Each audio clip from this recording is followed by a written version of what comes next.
కలల కోవెలలో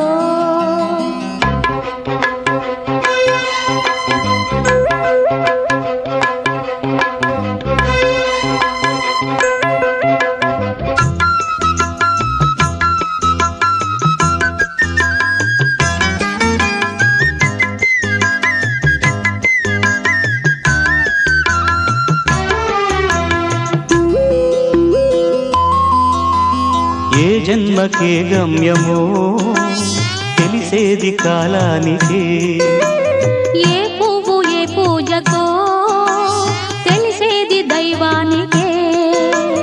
ఏ జన్మకేమైనా ఈ జన్మలో నీకు ఖైదీనే అయ్యాను.